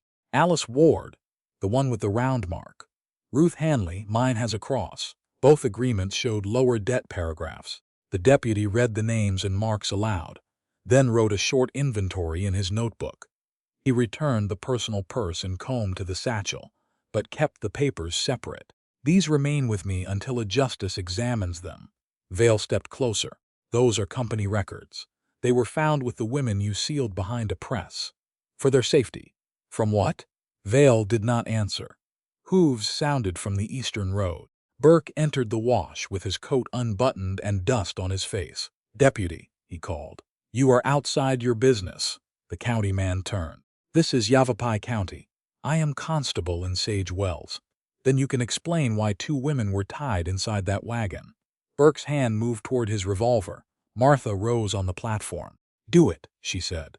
"Reach for it before the livery keeper, Cal Mercer, 2 ranch hands, the driver, and all of us." Burke saw the witnesses. His hand dropped. Etta climbed down and moved to the lower press cabinet. "The form will be behind the ink shelf." Vale's composure broke. "She knows because she put it there." The deputy stood beside her. "You direct, I touch." Etta pointed to a narrow locked panel beneath the roller tray. The deputy opened it with a key taken from Vale's coat. Inside, wrapped in printer's cloth, lay a chase filled with backward type. He lifted it without loosening the coins. Etta read the metal lines in reverse. "Transport advance. Lodging charge. Clothing fee, penalty for early departure. Second pass debt form," she said. "You designed it," Vale snapped. "My initials are not on that chase. You could have removed them." Etta indicated the locked type, and then the false compartment. "Why would I plant your lower setting inside a wagon carrying 2 bound women?" The deputy placed the chase on a blanket and wrapped it without altering the spacing. In the upper type case, Etta identified the chipped sunburst ornament. The worn capital R lay in its compartment beside it. Each item went into the deputy's custody under the eyes of witnesses. No confession was needed. The machine had kept its own habits. Jonah approached from the team with his right hand clenched against his coat. In his left, he carried the black veil. "The proof is safe," he said. Holloran examined it. "The deputy has it in his document wallet." Etta took the veil. It was empty, folded, and returned. Jonah had completed the route. "Your hand," she said. "Later. Now." He opened his palm. The rope had burned a deep red path across it. His fingers could move, but not without pain. Etta tore a clean strip from a linen rag in the wagon supplies. She paused before touching him. "May I wrap it?" Jonah nodded. "You may." She rinsed the palm, laid the cloth over it, and wound the bandage without pulling tight across the fingers. He watched her work but did not close his hand around hers. Almira's buckboard arrived after sunrise with blankets, water, bread, and 3 ranch men. Alice and Ruth were moved into it once their legs could bear weight with help. Almira asked each woman before assisting her. Vale and Burke were placed under temporary county detention. The rear guard surrendered his rifle. The driver remained with the team under supervision, because someone had to guide the damaged wagon out. Ranch hands braced the axle with timber and chained the broken wheel high enough to drag. By mid-morning, the procession turned back towards Sage Wells. The seized press remained bolted inside Vale's wagon. The second pass form lay wrapped beside the deputy. Alice and Ruth's agreements rested in his document wallet with galley proof number 3. The black veil lay folded in Etta's lap. Nothing had changed hands without a witness. Nothing had been destroyed. Jonah rode beside the buckboard, using his left hand on the reins, his bandaged right resting against his thigh. Etta looked back once at Vale, walking beneath guard beside the machine he had trusted to hide every second truth. "Tomorrow," she said, "he will hear his own press tell it." By noon the next day, Vale's press stood beneath guard in the newspaper workroom, its damaged wagon backed against the open yard doors so the broken wheel remained visible from the street. The local justice had called a preliminary examination, not a trial, and he repeated the distinction before anyone spoke. "This room will determine what evidence goes forward, what statements are entered, and whether these men remain in county custody. It will not decide a final verdict." Vale sat near the rear wall with a deputy between him and the door. Burke occupied the chair beside him without his constable's coat. The coat hung from a peg across the room, its brass buttons catching light that no longer made them authority. Etta stood beside the press with her face uncovered. The black veil lay folded on the editor's table. Jonah waited near the yard entrance, his right palm bandaged and held against his coat. He could move the fingers, but he did not close them around anything. Alice Ward and Ruth Hanley sat beneath the awning outside, with blankets around their shoulders. Martha Bell stood beside them. Cal Mercer and the livery keeper waited among the witnesses. The justice raised one hand. "No cheering, no threats, no speeches from the street. We will deal in what was seen, what was handled, and what can be shown." Vale leaned back. "Then begin with the woman who stole my proof." The deputy opened his leather document wallet. Inside lay a folded paper folio tied with narrow cloth tape. He untied it, removed galley proof number 3, and placed it on the table without surrendering custody. "Received in Prescott from Jonah Kincaid," he said. "Examined there by master printer Holloran. It has remained with me since transfer." The editor read Holloran's signed statement aloud. The document was a first-pass galley. Its lower measure had never been filled. Its registration marks matched a setting prepared before any debt language had been added. Holloran also identified the chipped sunburst ornament as one he had repaired for Vale the previous winter. Vale gave a short laugh. "A printer recognizes another printer's stolen property. That proves theft. It proves sequence," Etta said. She did not touch the proof. The deputy kept it inside the edge of the folio while allowing the justice and editor to inspect it. Vale's handwritten instruction remained visible in the margin. "Hold lower measure. Run after marks are taken." The justice turned toward the seized chase. "Condition?" The deputy consulted his notebook. "Spafing locked when recovered. Quons undisturbed. Type order copied in my record. Wrapped in the presence of Miss Fairchild, Martha Bell, Cal Mercer, 2 ranch hands, the wagon driver, and the accused men. And now, unchanged." The justice looked at Etta. "You requested one impression. One. Under his hands, not mine." The deputy unwrapped the form while the editor prepared a clean sheet. Etta rebuilt a simple employment promise from the newspaper office's own type. $6 a week, lodging included, 3 months of service, no debt, no penalties. She locked the upper setting, inked the rollers, and set the paper against the guides. "This is what the signer sees," she said. The press closed with a hard iron thump. When it opened, the promise occupied only the upper half of the page. The justice selected a ranch hand from the yard to make a witness mark below it. The man drew a crooked cross, then stepped away. Etta held the sheet where everyone could see the blank space around his mark. No transport advance, no lodging charge, no penalty for leaving. Vale spoke from the wall. And no proof, I added any. Etta nodded toward the seized chase. Then let your own type answer. Under the deputy supervision, the lower form was fitted beneath the first setting. Etta did not alter a spacer or touch the coins. The marked sheet went back against the guides. The deputy checked its edge, then gave permission. Etta drew the handle down once. The plate enclosed. Opened. Debt words appeared around the witness mark as though they had been present when he signed. Transport advance above. Clothing fee beside it. Penalty beneath. The lower paragraph leaned slightly left because the worn guide pin had shifted the second run. A murmur rose from the yard. The justice silenced it. Etta placed the new sheet beside the preserved accusation broadside. The chipped sunburst appeared at the top of Vale's notice. The capital R in Propopity showed the same broken lower leg. The ornament and the R identify the press, she said. The leftward shift identifies a second run. The seized form supplies the words.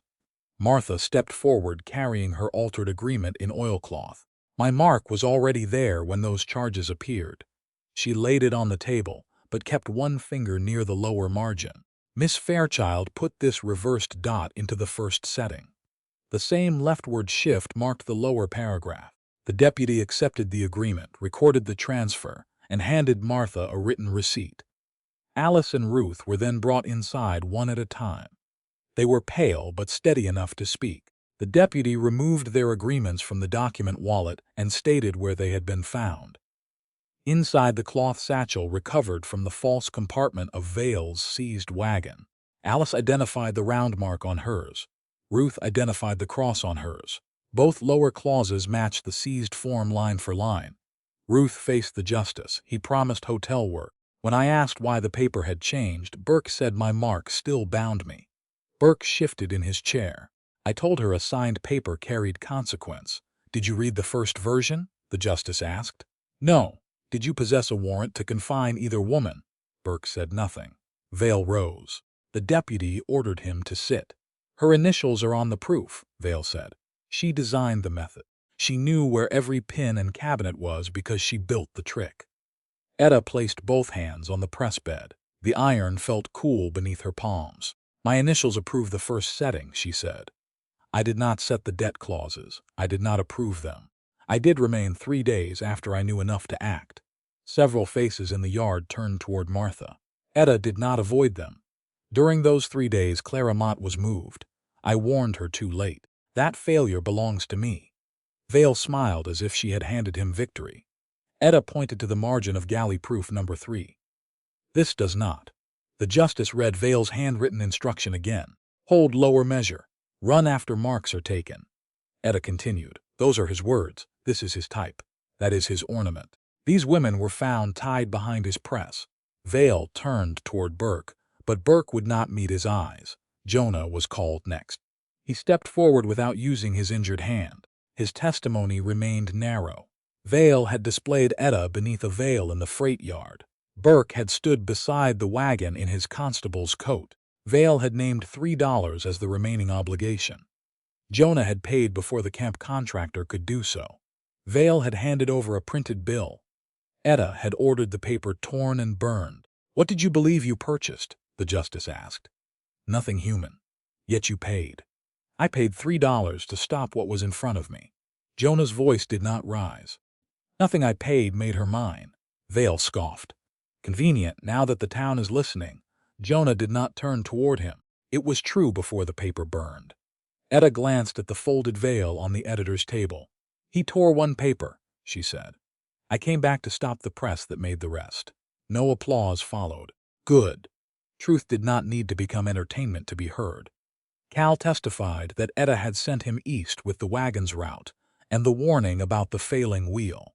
The livery keeper confirmed Vale had taken the western dry wash track because the main rise was too steep for the overloaded axle. Martha described Burke's role in dismissing her altered agreement. Alice and Ruth described the false compartment and their confinement. Burke produced no lawful warrants. When the statements ended, the deputy removed the seized form, checked the spacing against his notebook, wrapped it again, and marked the cloth tie with the date and his initials. The supervised sheet, the preserved broadside, the altered agreements, the chipped ornament, the shoe, galley-proof number 3, and Vale's press remained impounded. Vale and Burke were transferred to the county sheriff pen territorial proceedings. No one called it conviction. Alice was asked where she wished to go. "My sister is in Prescott," she said. Ruth asked for temporary paid work with a seamstress there. Martha said she would remain in Sage Wells until her own wages gave her another choice. No ranch claimed them. No church assigned them. Each answer was entered in the woman's own words. When the room emptied, Etta found the black veil still folded on the editor's table. She walked past it and stepped into the street. Jonah followed only as far as the doorway. "Do you want me to walk with you?" he asked. The late light lay across Sage Wells in long gold bands. People watched from windows and porches, but no one called a price. Etta looked back at the workroom, at the seized press, and at the veil she had left behind. "Beside me," she said, "not ahead." Jonah came down the steps and matched her pace. After 3 strides, Etta stopped. She returned to the table, lifted the veil, and folded it beneath her arm. It had hidden her face. It had carried the proof. She would decide what it became next. Outside, Jonah had not moved from the place where she left him. 6 weeks later, Etta signed an agreement no one could alter after her name went onto it. The newspaper editor stood across from her desk, while cold November light entered through the front window. Every blank line had been crossed through. The purchase price of his older hand press appeared twice. So did the monthly installment, the interest, and the date each payment came due. A duplicate copy lay beside the first. "You have read the final page 4 times, the editor said. "The final page is where men place what they hope no one reaches. I left nothing there. Then you will not mind if I read it again." He pushed the paper back toward her. Etta read every line aloud. No transport charge, no hidden lien on future work, no claim against her room or wages. When she reached the last sentence, she signed Etta Fairchild in a firm hand. The editor signed beneath her, then turned both copies so she could compare them. "The press remains mine until the final installment. Written plainly. You may move it to Willow Lane tomorrow, after the landlord repairs the leaking corner." He promised. He wrote it. The editor gave her a weary smile. "Sage Wells has acquired a difficult printer. It had one before." Outside, a fresh notice hung beneath the mercantile awning. The local justice had signed an interim order stating that the private service claims connected to Orson Vale remained disputed and could not be used as grounds to detain any person while county and territorial proceedings continued. The county sheriff had sent copies for public posting.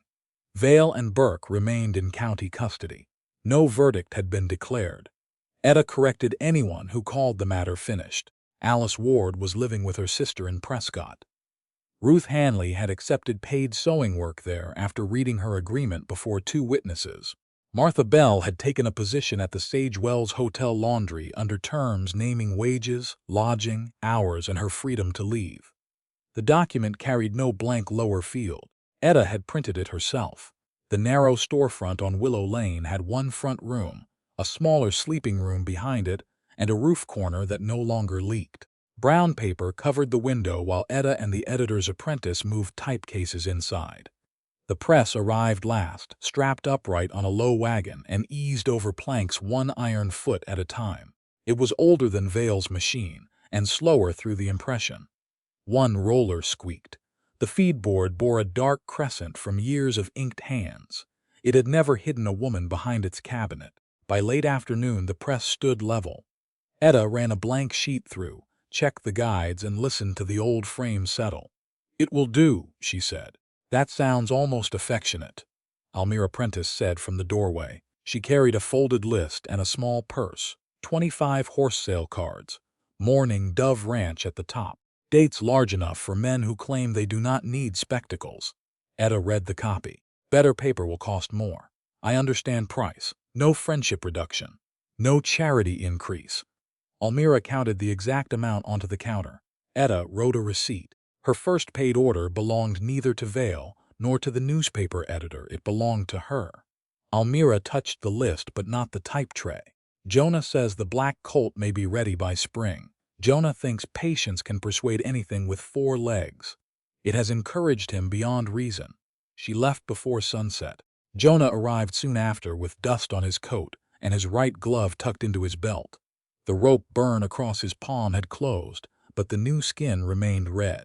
He could work reins again for short stretches. Hard pulling still made the scar tighten. Etta noticed him flex the hand beside the stove. It hurts. Some. That is not a useful measure. Enough that Almira keeps me away from the worst pullers. Do you obey her? The smart ones do. Etta turned back to the composing stick before he could see the smile she failed to stop. Jonah studied the press from the other side of the counter. He did not touch the unfinished line of type. Older than Vale's, he said, and slower. Is that bad? Not if the printer reads before she pulls. He placed a bundle of clean stock on the counter. The editor sent this. I paid him for it. He told me. And still made you carry it. I work for wages. Carrying paper is less troublesome than some horses. He set his hat down. The movement left the room more serious than before. Etta knew Almira had offered him a place on a winter horse-buying trip. It would take him away from Sage Wells for several months. When do you leave? She asked. I do not. Her hand stopped above the composing stick. You should not refuse wages because I opened a shop. I did not. Then why? I spoke with Almira this morning. She has young stock needing steady training through winter. Remounts too. Work close to Sage Wells.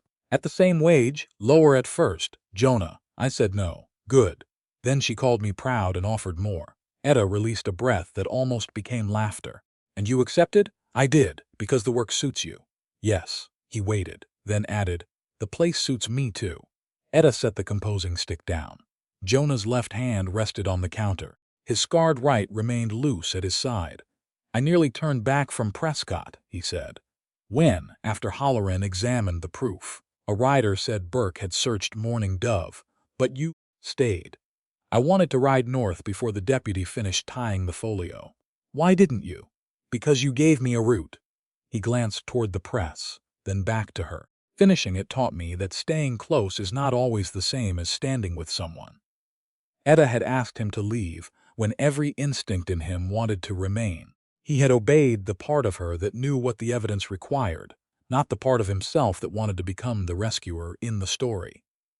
I may still get that wrong, he said. You will tell me. Certainly. Then tell me this. He paused long enough for her to refuse the question before he asked it. She did not.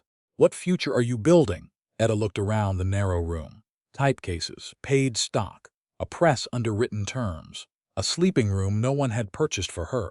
Sage Wells needs a printer who reads every line before asking another person to sign. I intend to be that printer. Here? Here, not Prescott? No, not at the ranch. The ranch needs cards.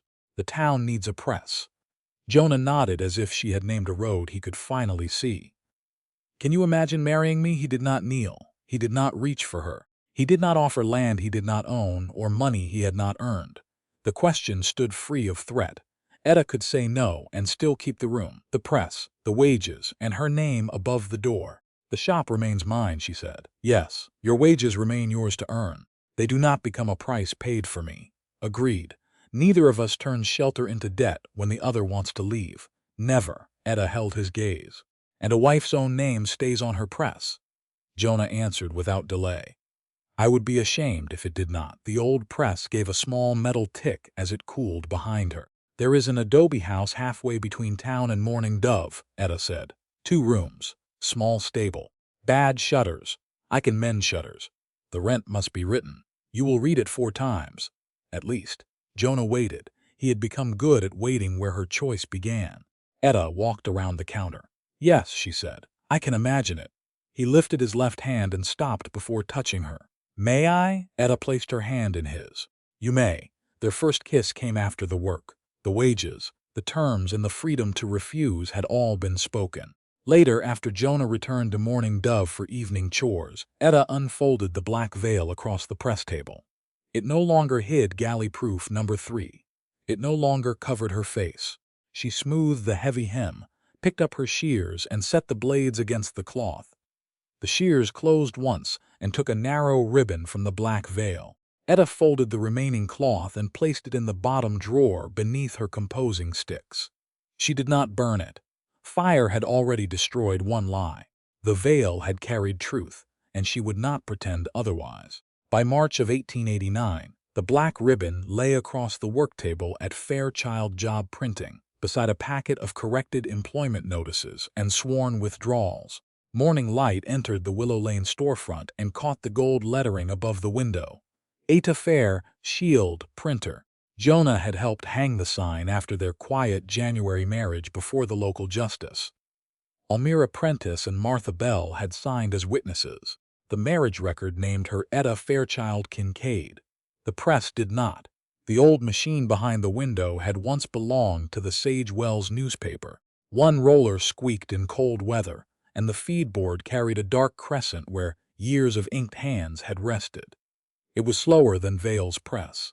It had never hidden a woman behind its cabinet. Vale's machine remained in county custody with galley proof No. 3. The seized debt form, the altered agreements, the damaged sunburst ornament, the accusation broadsides, and the shoe found beside the dry wash track. Territorial proceedings against Vale and Burke had not yet ended. Neither man had returned to Sage Wells. Etta printed no final judgment because none existed. She printed only what could be supported. Disputed claims withdrawn, names corrected, false debts challenged, and plain terms restored to women whose marks had been used against them. Every signer received a copy. Every unused line was crossed through before ink touched a name. The packet before her contained 6 corrected notices ready for the county office. She wound the black ribbon around them and tied one firm knot. The rest of the veil remained folded in the drawer, close enough to remember, too far away to wear. Outside, a horse stopped at the hitch rail. Jonah entered carrying a bundle of clean paper beneath his left arm. His right palm had healed into a pale rope scar. Hard pulling still tightened the skin, but the wound no longer opened. Dust marked his coat from the Mourning Dove corrals. "You are early," Etta said. The black colt decided he had learned enough for one morning. "Did he tell you?" repeatedly. He set the paper on the lower shelf, avoiding the tray of unfinished type near her elbow. That habit had become ordinary between them. He moved what she asked him to move. He did not touch words still under her hand. Their rented adobe house stood halfway between Sage Wells and Mourning Dove Ranch, 2 rooms beneath a patched roof, a small stable, and shutters Jonah had repaired after Etta tested each hinge herself. He rode to the ranch most mornings for wage work and winter horse training. She traveled into town before the newspaper bell. Some evenings they ate late because a colt refused cents or a customer arrived with a notice that had to go on the stage. The life required planning. It also held. Jonah glanced at the packet tied in black, 6 of them. The others still disputed. "You will print them when they are ready." "Not before." He nodded toward the open drawer. "You kept most of it." Etta slid the drawer closed. Being free of a thing does not require pretending it never touched you. The front bell sounded. Martha Bell entered wearing a blue work dress with her wages folded inside a cloth purse. Steam and lye no longer clung to her every hour. The hotel laundry had hired another woman under terms Martha had made the keeper read aloud. "I need 2 copies of an inventory," she said. "For Prescott." Etta brought out clean paper.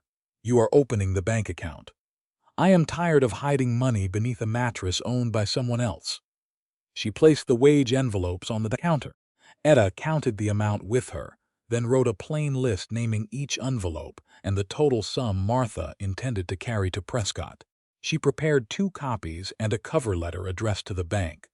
"This is not the bank's receipt," Etta said. "It records what you leave Sage Wells carrying.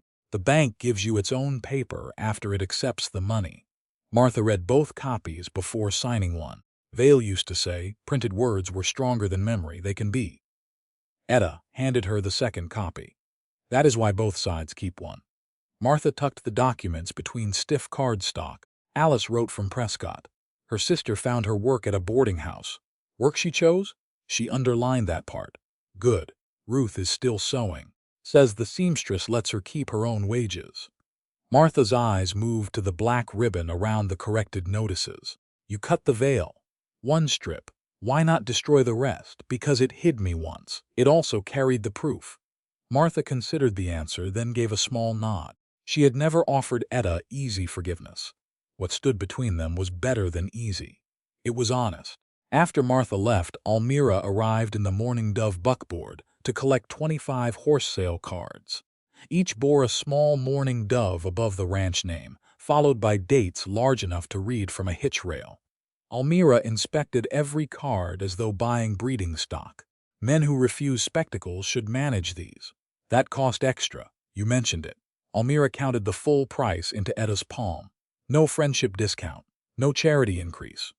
Jonah says the black colt may be ready for sale by summer. Jonah thinks patience can make sense out of anything with 4 legs. It has worked often enough to encourage him. Jonah leaned against the far counter. I hear my judgment is being discussed. Only its limits, Almira said. She left with the cards wrapped in brown paper. Etta returned to her composing table. Letter by letter, backward in the stick, she set the line for her own shop card. Etta Fairchild, printer. Jonah came closer but stopped before the press bed. Ready? He asked. The type is. He placed a clean sheet against the guides with his left hand. Etta inked the rollers, checked the margins, and drew down the handle. The press closed with a solid, familiar weight. When it rose, her name stood in black ink across the page. Jonah steadied one corner with his scarred right hand. His thumb carried a faint smear from the paper's edge, but it did not cover a single letter. Etta lifted the sheet. In the polished plate behind the form, her uncovered face returned as a pale reflection. Outside, Sage Wells continued without gathering to watch. Harness buckles rang near the livery. A wagon passed toward the southern road. Somewhere inside the mercantile, a man argued over the price of beans. No one stood on a platform. No one called a price. Etta placed the fresh card beside the packet bound with veil ribbon. Jonah kept his hand at the corner, steadying rather than claiming. You know, $3 never bought me, she said. I knew it before I spent them. Then what did they buy? His scar caught the morning light. Enough time for you to choose the next thing.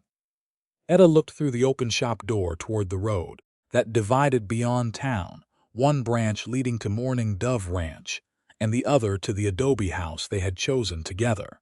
Then she returned her attention to the clean page bearing her name. Then they were well spent.